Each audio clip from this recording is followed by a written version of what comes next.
I turned 53 last August, and it feels like every single day since I wake up with this feeling that my time is running out. I recently told myself something. I decided that I'm going to live to be 100, which means I'm only 3 years into my second half. It makes it a little easier to swallow. Some days thinking that way works, some days it doesn't. But here's what I know for certain. I cannot keep living like I did in the first half. Let me tell you what a bad day actually looks like for me, okay? My body is swollen. Everything hurts because I sit at this desk for 12 hours a day, almost every day. I let myself get consumed with work, and the way it makes me feel physically, it depresses me. Not so much because of the pain, but because of what it means. It's a reminder that I'm dying and I'm not doing anything to delay it. Sometimes I tell myself, you know what you need to do, get up and move. Take care of yourself. It's not that complicated, right? And I also get my fair share of blistering YouTube comments now. Lose weight, get on a treadmill, stuff like that. But then I don't do it. I say things like I have no choice. This is my job. I have to sit here. But deep inside, I know that that's just an excuse for laziness. And knowing that makes it worse. Because now I don't just feel bad physically, I also feel stupid. I feel weak. I feel like a man who can see exactly what's wrong but does nothing to fix it. So the physical decline feeds my depression, and my depression kills my motivation. The lack of motivation means nothing is changing, and nothing changing just makes the depression worse. It's a vicious cycle, and I've been living inside of it for longer than I want to admit. Now, this didn't happen overnight. When I was a teenager, I was fit. I had energy. I felt good in my body in a way that I took completely for granted. You know, the way you do when you're young and your body just works without you having to think about it. Remember those days? And then life happened. Bad eating habits, no exercise, gradual choices that individually didn't seem like much, but collectively added up to decades of slow decline. I didn't wake up one day and decide to just let myself go. I just never decided not to. And then in August of 2018, I got a diabetes diagnosis. At the time, I weighed 426 pounds. I remember sitting in that doctor's office thinking, this is it. This is what the end of the road looks like. Every bad choice I made over 30 years sitting right there in that little single diagnosis. And I felt something I didn't expect to feel. I felt embarrassed. I wasn't scared, I wasn't sad, just embarrassed because diabetes is something I could have completely avoided if I had lived right. This wasn't bad luck. This wasn't genetics. This was me and my choices, my years of not caring enough about the body I was living in. But that embarrassment, it made me want to fight.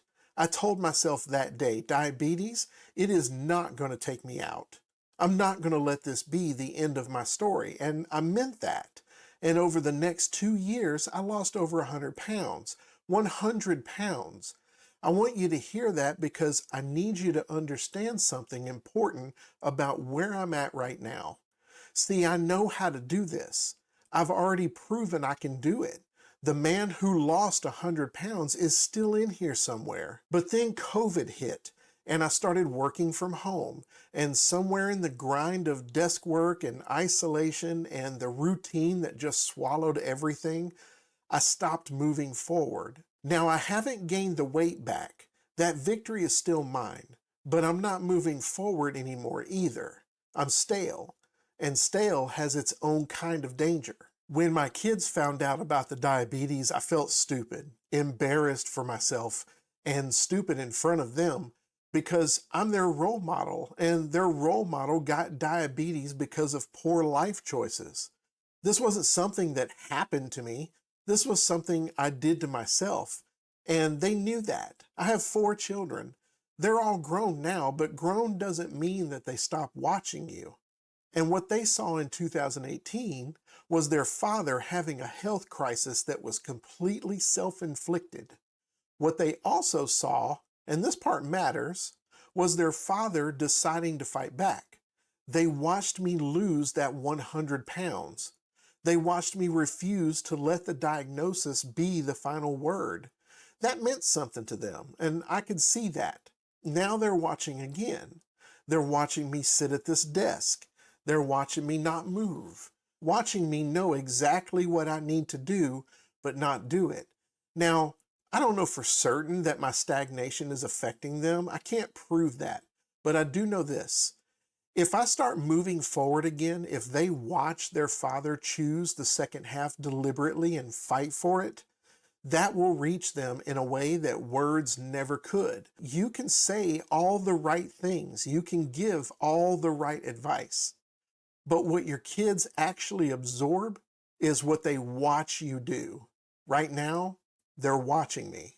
Remember that vicious cycle I mentioned earlier? Here's what's interesting about it. I've never discussed that with anyone before. Not with my wife, not with my doctor, not even with my kids. But there's something about saying it out loud that makes it feel smaller than it does when it's inside my head. Things you don't say out loud, they tend to grow in the dark. They get bigger and heavier and more permanent the longer we keep them silent. But the moment you drag them into the light and look at them directly, they become just simple problems.